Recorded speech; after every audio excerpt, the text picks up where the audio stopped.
Инъекция, дәрі салдыру оразаны бұза ма?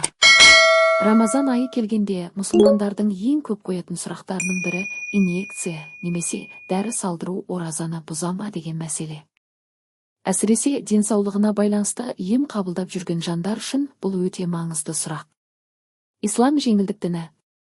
Сондықтан әрбір үкім Құран мен сүннет негізінде әрі адамның жағдайын ескере отырып түсіндіріледі. Қасиетті Құран кәрімде Алла тағала: Алла сендерге қиындық қаламайды, жеңілдік қалайды деген мағынадағы аяттар түсірген. Яғни шариғат үкімдері адамды қинау үшін емес, тәртіпке салу және рухани тәрбиелеу үшін берілген.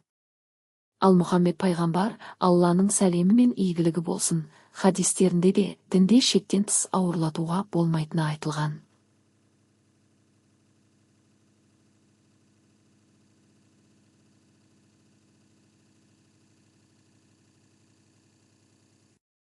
Оразаны не бұзады? Ең алдымен, оразаны бұзатын негізгі нәрсе әдейі ішіп жеу немесе тәнге қоректік заттың табиғи жолдар, ауыз, мұрын арқылы енуі. Классикалық фиқх кітаптарында ораза таң атқаннан күн батқанға дейін ішіп жеуден және нәпсі қалауларынан тыйылу деп түсіндіріледі. Сондықтан ғалымдар инъекция мәселесін қарастырғанда: бірінші, ол қоректік пе, әлде емдік пе? Екінші, ол табиғи жол арқылы ма, әлде басқа жолмен бе? Деген сұрақтарға жауап берген. Инъекцияның түрлері. Қоректік тамақ орнына жүретін инъекциялар мысалы глюкоза, витаминді коктейльдер, тамыр арқылы берілетін қоректік ерітінділер. Егер салынған дәрі адамның ағзасын қоректендіріп, тамақтың орнын басса, көпшілік ғалымдардың пікірінше бұл оразаны бұзады. Себебі оның мәні ішіп жегенмен тең. Емдік ауруды емдеу үшін инъекциялар. Ауырсынуды басатын дәрі, антибиотик, екпе, вакцина, қысымға арналған дәрілер сияқты инъекциялар қоректік мақсатта емес, ем үшін салынады. Көптеген қазіргі заман ғалымдары мұндай инъекциялар оразаны бұзбайды деп есептейді. Өйткені ол ауыз немесе мұрын арқылы кірмейді және тамақтың орнын баспайды. Вакцина туралы. Екпе, вакцина аурудың алдын алу мақсатында салынады. Ол да қоректік зат емес. Сондықтан көпшілік фиқх кеңестері вакцина оразаны бұзбайды деген үкім берген. Бірақ әлсіздік сезілсе, дәрігер кеңесіне жүгіну қажет. Тамырға сұйықтық құю, система. Егер адамға тамыр арқылы қоректік сұйықтық берілсе, бұл ішіп жеумен тең болғандықтан оразаны бұзады деген пікір басым.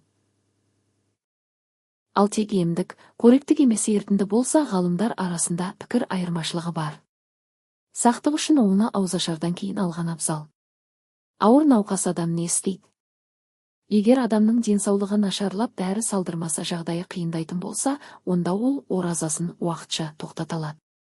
Қасиетті Құран кәрімде: кімде-кім ауру немесе сапарда болса, басқа күндері қазасын өтесін делінген. Бұл үлкен жеңілдік.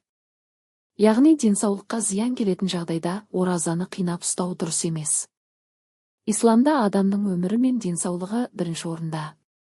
Ғалымдардың ортақ ұстанымы. Қазіргі фиқх академиялары мынадай қорытындыға келген. Қоректік, қуат беретін инъекция оразаны бұзады. Қоректік емес, емдік инъекция оразаны бұзбайды. Дегенмен әр адамның жағдайы әртүрлі.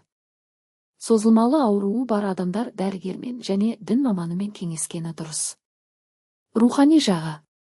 Ораза тек ас судан тыйылу емес. Ол сабыр, тақуалық, өзін-өзі тәрбиелеу айы. Егер адам ем алу мақсатында инъекция салдырса, оның ниеті сау. Ал саулық құлшылықты толық орындауға мүмкіндік береді. Сондықтан дінде шектен шығу да, себепсіз жеңілдік іздеу де дұрыс емес. Ең дұрысы шариғат пен ақылға сай орта жолды ұстану. Қорытынды. Инъекция мәселесінде негізгі өлшем оның қоректік не қоректік еместігі. Қуат беріп тамақтың орнын басатын дәрілер оразаны бұзады.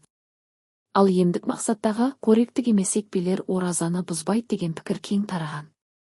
Егер күмән болса, сенімді имамнан немесе білікті дәрігерден сұраған жөн. Алла тағала баршамызға шынайы ниетпен ұсталған оразаны қабыл етсін. Әмин.